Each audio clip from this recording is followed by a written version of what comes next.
Hello ladies and gentlemen, this is Jamie, aka Rick here, bringing you my highlights of me leveling from 85 to 90. And in this video you're going to see a lot of clips and screenshots in the background, slowly playing through. This is going to be part 1 of 2, like I said, because I did capture a lot of footage and take a lot of screenshots as I leveled up. And I didn't think, a 40-minute video, that's quite a lot. So I thought I'd split it in half and bring you 2 videos, which I thought are pretty cool. There's a lot of good things, like the questing was really enjoyable. I thought it was a lot better than Cataclysm. Some of the zones in Cataclysm were pretty damn poor, I've got to admit. There was one zone, but I'll talk about that in the next video, seeing as that was towards the end of me leveling up, but that was really terrible. But anyway, the first half of it I really enjoyed. This video takes me up to 87, I do believe. I think I get that ding in this video. So far, it's been a lot better than Cataclysm. The story in Cataclysm wasn't that great, but this one, a lot better. I think in Cataclysm, you didn't see Deathwing that much. Like, he was the main antagonist of the expansion, but he wasn't really involved at all in the storyline. Maybe you saw him once, you saw him as you went into Highjow, but for the most part, you didn't really see him that much. I think Wrath did it right in that regard.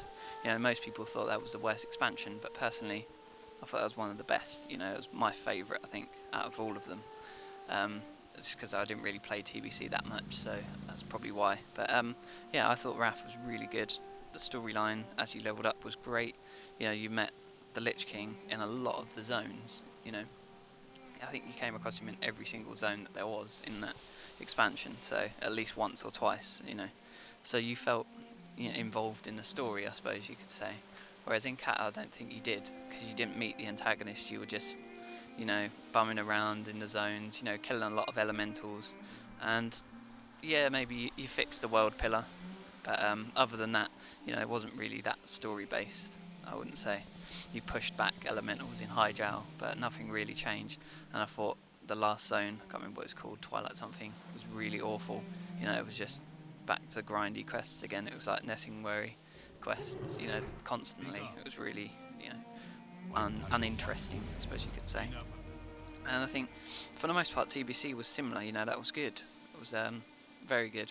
Well, not great, but I found Nagrand really interesting. The story there. It got a bit grindy, but for the most part, they were quite good quests. Hellfire Peninsula, I think, was a bit weak overall, out of all of them. But Zangarmarsh was good. I think Neverstorm was a highlight for me. I never really leveled in the other zones. What was it? Blades Edge Mountains was it, I think, and Shadow Moon Valley, maybe? I think that's right.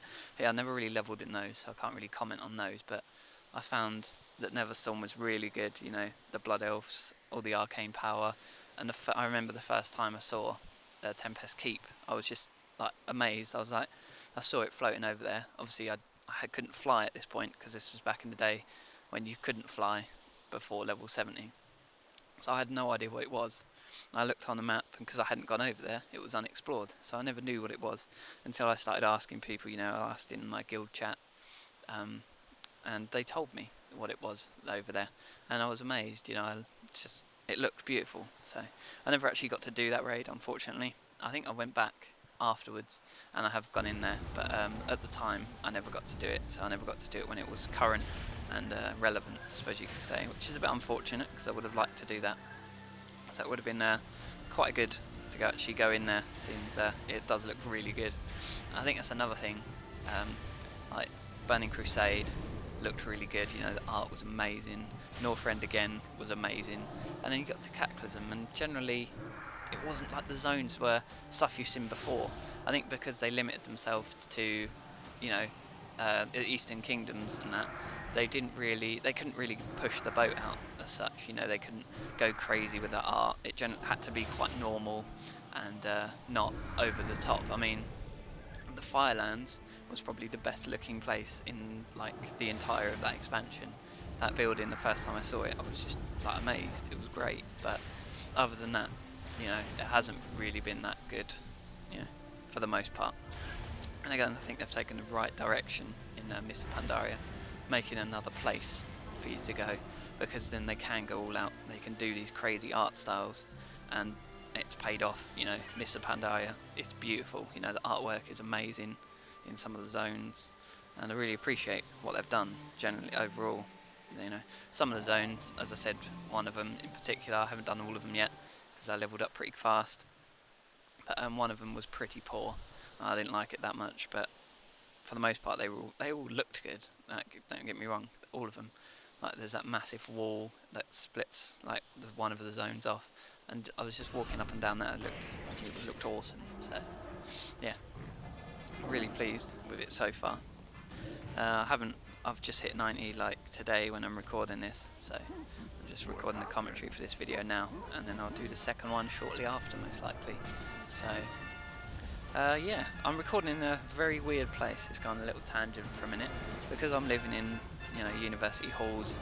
They are very loud, you know, most of the time people are pretty noisy. So at the moment it's 10:30 at night, and I'm sitting in a park on a bench.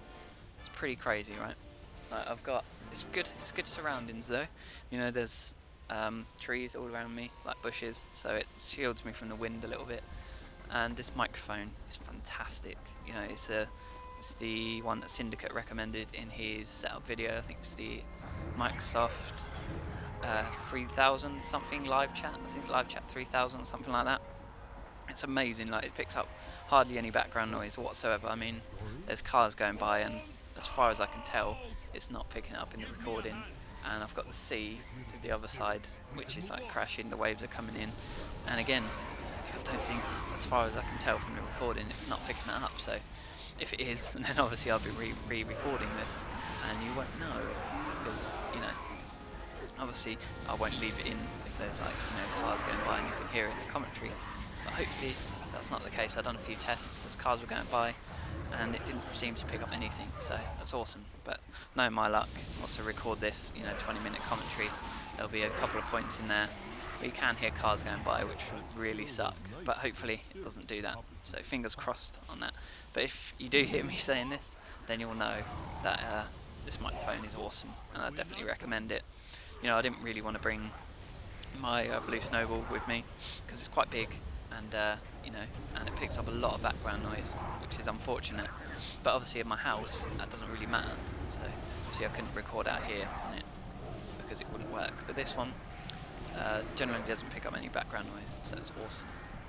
And although I say that, if, you know, people are loud and shouting in the, you know, in the bedroom next door to you, then generally it will pick that up, because it's not quite that good. You know, it's not a studio quality mic where if you're not right next to it, it doesn't pick it up, which would be awesome to have, but I can't afford that at the moment. Maybe once I get a bit more successful in YouTube, or get a good job and I can put more money behind, you know, my setup, that would be awesome. But for now, I'm sitting in a park on my laptop recording a commentary, which is probably a bit weird. That's why I'm doing it at night as well, because generally there's no people about. So see, if I was doing this in the middle of the day, I have a lot of people walking past, like, looking at me going, why is this weirdo sitting in the park? But yeah, anyway, back onto the topic, get off that random tangent. So far I'm really enjoying Mists. I just heard someone close the door right next to me, so there might be someone. But anyway, Mists is really good, and I'll hopefully be raiding this time next week. I think we're going to start next week, because this time on our raiding days we're going to be farming heroics and all that sort of stuff. Maybe I think we raid Saturday, Monday and Wednesday, so maybe Saturday, like this Wednesday and Saturday, we'll be farming, but after that, you know, we might be raiding by then, so that'd be quite awesome to do.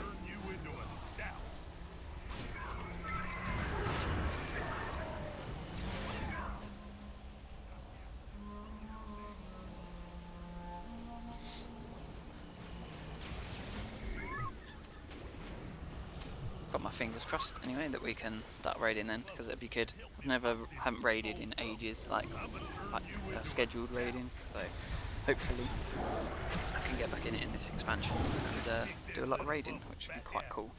And it's with some friends as well that, like, I've worked with in the past, like some manager of my first job, and then a couple of people from my second job. You know, we got together, made a guild, and it should be awesome to actually raid with people I know, like, before actually raiding with them. So my old manager, is the leader, so I'm not sure how that's going to go down. Obviously he's a manager, so he's got an idea of leading, but I've heard he's a good raider, because he raided Kata for the most part, like all the way through, and yeah, his guild done really well. They got, you know, 8 out of 8 HC, not super fast, you know, it wasn't like a world first or anything, but they'd done it, I think, with the 15 or 20% buff, so they done it, you know, not right at the end when it was like, what is it, 30 I think it got up to, maybe more than that, I'm not sure. Might have got up to like 35 in the last week or so, which is pretty ridiculous. But yeah, if it got you to clear it and you felt good about that, then that's cool. Yeah, another thing, as you can see, I'm actually a balanced druid in this expansion, which is a class I've played on and off in the past, but generally haven't played that much of. You know, it's not something I've played constantly, like some people, like TB. I know when he used to play, he always played a mage, and he played that for pretty much like forever. I don't think he ever played anything else. I think he played a rogue for a little while, but generally he just played a mage, so I've never been like that. I don't think I could be like that, because I'd be too bored. I think I like switching it up, so I'm probably going to level another character alongside, you know, my raiding with this character, and maybe raid with that eventually as well. So, you know, I might get bored after a little while, or then my guild might need something else. So yeah, I'm not great at balanced druid yet, I'm still learning it, so hopefully over the next few weeks I can master balanced druid rotation, because it's changed recently. Like before you had Moonfire, which changed to Sunfire once you were in, you know, depending on what eclipse you're in, but now you've got both, and you know, generally you don't keep both up. If you crit with Star Surge, then it like adds a few seconds onto both, so I think depending on how quick you go through your eclipses, sometimes you will have both up for a little while, which obviously will be good, but generally you won't use your global cooldown to refresh one unless you're in that eclipse, and then you obviously will. And another thing, if you've got both up and then you go into an eclipse, you've got to refresh that to give it the buff that you get from being in that eclipse. So say you've got Moonfire up and you're in Sun Eclipse, or whatever it's called, Solar Eclipse, and then you get into Lunar Eclipse, you know, you think, yeah, Moonfire's already up, it won't matter, but you've got to refresh that for it to take on the buff you get from being in Lunar, so it's a bit of a pain in the arse. And then you've got, you know, your cooldowns as well, which have changed, because, you know, 2 of them I've got from the new talent tree, so that's something I haven't had before. So overall it's changed quite a bit from when I last played one, which was a long time ago. I think it was in Wrath, it was the last time I played the Balanced Druid, so it was a very long time ago. But yeah, they needed a caster, and they had 2 Clothies already, so I didn't want another one of them. And they've got a Hunter as well, so that's another ranged, so really Balanced Druid was the only one. They've got a DPS Shaman already, so they didn't want one of them. And obviously all that gear, Shaman gear, generally goes to the Resto Shaman that they've got, which is obviously the same one that has the DPS OS, but yeah, so generally that goes to him. What else can I talk about? Still got a little way to go at this point, but I think, yeah, I'm 86 right now, which is pretty awesome, getting there. I'll probably be dinging 87 soon. As I said, I like the quest chains in this, you know, the story. I haven't really talked about that yet, actually. Like, the story in this is, you know, you're obviously in Pandaria, you're meeting these new people, and you've kind of got to earn their trust. But as you're doing that, you know, the Horde and the Alliance are fighting in a certain zone. They go to have a battle on this island in front of like a jade serpent shrine, I think it is, something like that. And all the fear and the hatred, which is what the enemy of the expansion, like the Shah, builds off. It, you know, basically turns this statue, it cracks it open, and this massive Shah comes out like in the middle of the zone and starts, you know, turning the zone into a mess basically, and you've got to fight that back. It's pretty awesome. I think I've got a screenshot of that in there somewhere. I might have already passed, as I'm recording this obviously in post. I can't actually see what's going on right now. If it on the screen as I was saying this, that would be amazing timing. So anyway, yeah, so obviously the Shah, as I said, is fueled on hatred and fear, so a battlefield generally will be a good place, you know, for the Shah to live and thrive. So generally Pandaria is pretty calm, and that's why, you know, they don't have that much of it around there. but generally, you know, obviously a battle, the Horde and the Alliance coming up and messing up, you know, the balance of Pandaria, which is quite a big thing for them. You know, they're all about calmness and everything. So yeah, it's a pretty cool expansion overall.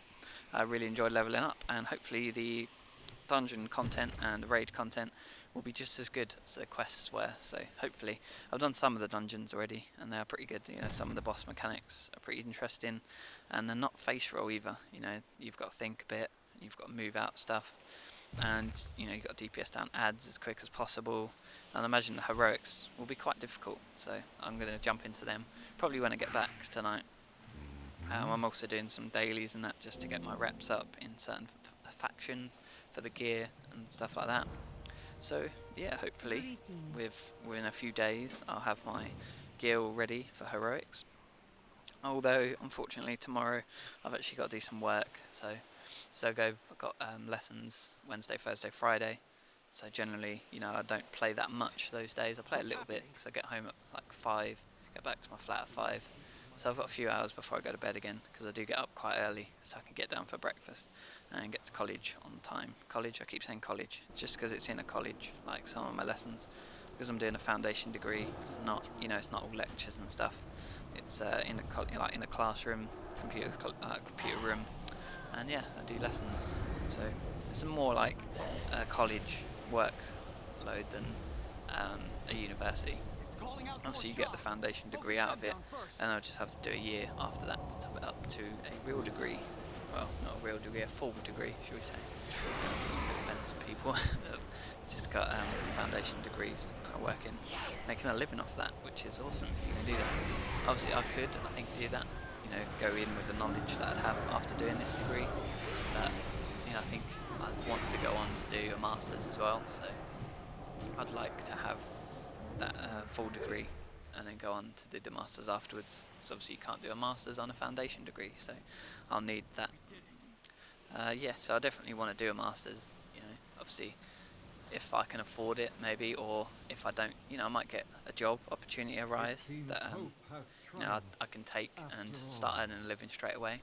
Maybe I'll program a game in, you know, my second year on this class. We do a project and you have to create a game, so you never know, it might be the next Minecraft or something. That'd be awesome, or even like a quarter of that would be amazing, obviously, so because obviously Notch is a millionaire, so a quarter of that would be awesome right now. But yeah, we can dream, I suppose, of that one day in the future. It'd be pretty awesome to make something like that was as successful.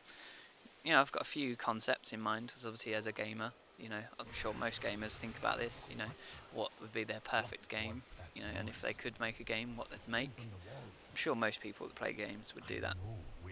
I know I have, and that's mainly why I've decided to go into this area of the course that I'm doing. Just because of that, you know, I've thought about how to improve games in the past, and I've wanted to do that for a long time, so I'm working towards that opportunity, hopefully, in the future.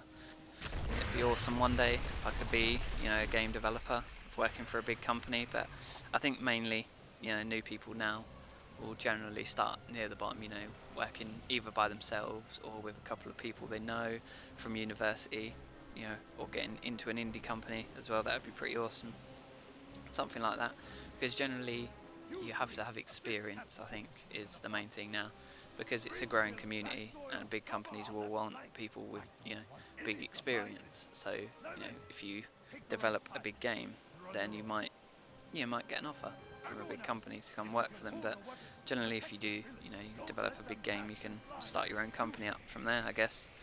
But yeah, so you can't, I doubt you'd get a job just, you know, straight out of university working for a massive company, say like Blizzard or something, just for an example, while we're on the subject, you know, while we're on the topic, I suppose you could say. We're talking about a Blizzard game here. But yeah, you'd never get a job straight away with them. So, you know, they could just go somewhere else, you know, because they're such a big company. They could offer, you know, someone that works for a different company, you know, a higher wage than they get there, and they could get them, you know, they've got a better track record than this person who's just, you know, graduated. So yeah, you got to start at the bottom, which is sometimes unfortunate, but probably for the best, because you get a lot of knowledge as you go up the chain. So you work for a lower level company, you know, maybe those devs have worked for big companies in the past, or they've made, you know, some little smaller games, but they can still give you insight into the industry because they've had that experience. You know, they've programmed games before. So anyway, enough about my uni, back to the game. We're getting towards the end of this video now, and I'm probably just about doing level 87, I would imagine, by now. As I said, I can't see the video, so I'm not too sure at that, but you know, I think I've got like a minute left, so I'd imagine by now I'm getting close to dinging. So yeah, in the next video there will be obviously me hitting level 88, 89 and 90. Do I get 88 in this video? I can't remember where I cut it now. I probably should have remembered this, but yeah, maybe I get 88 in this video, I'm not sure. It's a big fail, should have written this down. But yeah, so in the next one you'll see me hitting level 90, and I might even start doing some heroic runs, as I've just said, I'm going to do it with the guild on our raid days. We've got a 10-man guild, so generally we've got 2 tanks, we've got more than 2 healers, and we've got enough DPS to stock it out, so we'll split into 2 teams and just farm heroics like a boss. So that would be awesome, get to do that. And then the next week we'll start our raiding, so, and I will be bringing videos of that to the channel. Yeah, don't worry, we'll be doing raid content on my channel. So yeah, thanks for watching this video, and I will see you next time for my level 90 ding. Thanks for watching, bye for now.